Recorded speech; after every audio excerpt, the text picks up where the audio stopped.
हरियाणा में आज से नामांकन भरने की प्रक्रिया शुरू हो जाएगी। सुबह 11 बजे से दोपहर 3 बजे तक यहां नामांकन भरे जाएंगे। हरियाणा के मुख्य निर्वाचन अधिकारी इंद्रजीत सिंह ने ये जानकारी दी है। नामांकन के दौरान डीएसपी स्तर के अधिकारी मौजूद रहेंगे। तो आज से चुनावी बिगुल बज चुका है। हरियाणा में आज से नामांकन भरने की प्रक्रिया शुरू हो जाएगी। सुबह 11 बजे से लेकर 3 बजे तक उम्मीदवार केंद्र पहुंचकर अपना नामांकन दाखिल करेंगे। ये जानकारी खुद मुख्य निर्वाचन अधिकारी इंद्रजीत सिंह, जो कि हरियाणा के मुख्य निर्वाचन अधिकारी हैं, उन्होंने दी है। और नामांकन के दौरान डीएसपी स्तर के अधिकारी मौजूद रहेंगे।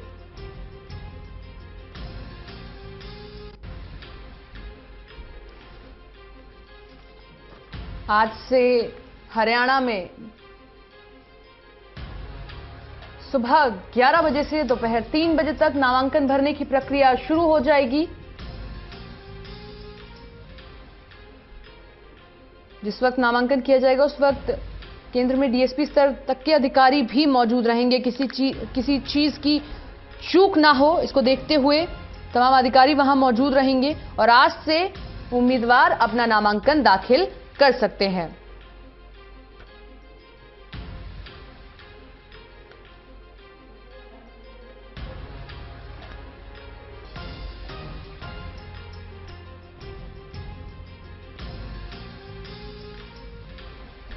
तो हरियाणा में आज चुनावी उद्घोष हो चुका है। आज से उम्मीदवार अपना नामांकन दाखिल करेंगे। नामांकन के दौरान डीएसपी स्तर के अधिकारी वहां मौजूद रहेंगे।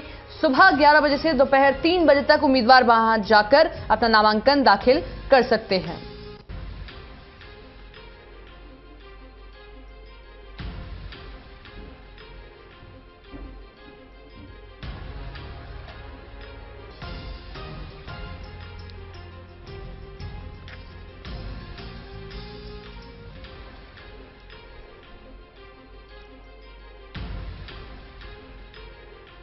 जो नॉमिनेशन फाइल करना चाहता है आरओ के पास जाकर के 11 से लेकर 3 बजे के बीच में नॉमिनेशन फाइल कर सकता है। लेकिन नॉमिनेशन फाइल करने से पहले कुछ एक चीज़ों का ध्यान रखें। सबसे पहले तो कैंडिडेट अपने नेम से या अपने एजेंट के, इलेक्शन एजेंट के साथ ज्वाइंट नेम पर बैंक अकाउंट खोल ले। इसके अलावा जो नॉमिनेशन पेपर है उसको प्रॉपर वे से फिलअप करें और उसके साथ जो फॉर्म 26 अटैच होगा एफिडेविट, उसका हर एक कॉलम भरे। उसके अंदर जो इंफॉर्मेशन मांगी गई है उसको फिलअप करें और कमिश्नर से अटैच करवाए या नोटरी पब्लिक से। और इसके अंदर कोई भी कॉलम बेलैंक नहीं रहना चाहिए। और जब उसका काफिला रिटर्निंग ऑफिसर के पास जाएगा तो 100 मीटर से आगे, यानी कि जहां पर ऑफिस है, जहां पर फॉर्म लिए जाएंगे, वहां पर 3 व्हीकल से ज़्यादा अंदर नहीं जा सकते।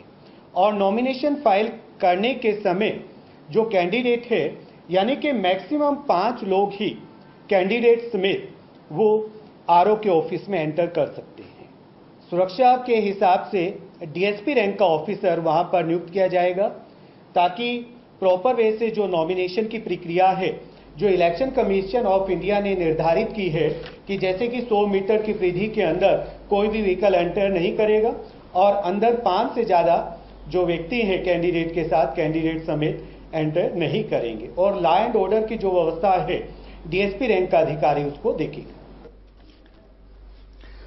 हमारे साथ हमारे सहयोगी विनोद लांबा जुड़ गए हैं। विनोद जी, क्या क्या तैयारी है निर्वाचन आयोग की और कैसे अब सुरक्षा व्यवस्था देखी जा रही है? देखिए, 16 अप्रैल से नामांकन की जो प्रक्रिया है हरियाणा में शुरू हो चुकी है और 23 अप्रैल तक नामांकन दाखिल कर सकते हैं तमाम उम्मीदवार। और नामांकन पत्रों की जो जांच होगी, नामांकन वापस ले सकते हैं। और मतदान की तारीख दर्शकों को भी याद होगी, 12 मई को हरियाणा के सभी 10 लोकसभा सीटों पर वोटिंग होनी है। मतगणना 23 मई को होनी है। अब बात करते हैं कि तैयारियों की। तैयारी इस हिसाब से है कि डीसी ऑफिस में तमाम जो लोकसभा के जो एक एक जगह चिन्हित की हुई है उसके हिसाब से जो नामांकन करना चाहते हैं, आवेदन करना चाहते हैं, लोकसभा चुनाव में अपना पर्चा भरना चाहते हैं, वो लोग तैयारी के साथ अपना आ सकते हैं। इसके अलावा तैयारियों का जो सिलसिला शुरू होता है कि चुनाव आयोग प्रचार पे नजर रखता है, और सबसे ज्यादा आपने जो देखा होगा 1-2 इंसिडेंट चुनाव आयोग की तरफ से हुए हैं कि यूपी के मुख्यमंत्री से लेकर और योगी आदित्यनाथ के अलावा 2-3 बड़े नेताओं पे, मेनका गांधी की आप बात कर लीजिए, 2-3 और बड़े नेताओं की बात कर लीजिए, जिस तरह से जो कुछ तरह से भड़काऊ भाषण दिए या चुनाव आचार संहिता का उल्लंघन पाने के बाद बैन लगा दी गई है।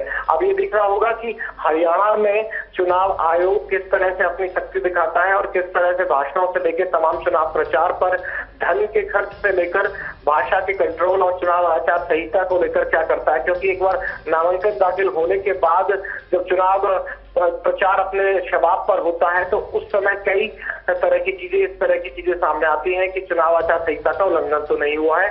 आज से ऑफिशियली नामांकन की प्रक्रिया हरियाणा में शुरू हो चुकी है, लेकिन इस बीच ये बताना भी जरूरी है कि कांग्रेस ने सिर्फ 6 उम्मीदवारों की लिस्ट जारी की है। बीजेपी के 10 लोकसभा उम्मीदवार आ चुके हैं, बीएसपी और एलएसपी के 10 लोकसभा उम्मीदवारों का ऐलान हो चुका है, जबकि जननायक जनता पार्टी और आम आदमी पार्टी ने अभी तक नामांकन की प्रक्रिया शुरू होने के बावजूद भी, यानी कि आज भी, अब तक टिकटों का ऐलान नहीं किया है। और कुछ ऐसा ही हाल इंडियन नेशनल लोकदल का भी है, उन्होंने भी अपना कोई भी उम्मीदवार 10 की 10 लोकसभा सीटों में से टिकट बांटने का काम नहीं किया है। शुक्रिया विनोद जी तमाम जानकारी के लिए। तो आज से हरियाणा में नामांकन की दाखिल प्रक्रिया शुरू हो जाएगी और आप सुबह 11 बजे से लेकर 3 बजे तक नामांकन दाखिल कर सकते हैं अगर उम्मीदवार हैं।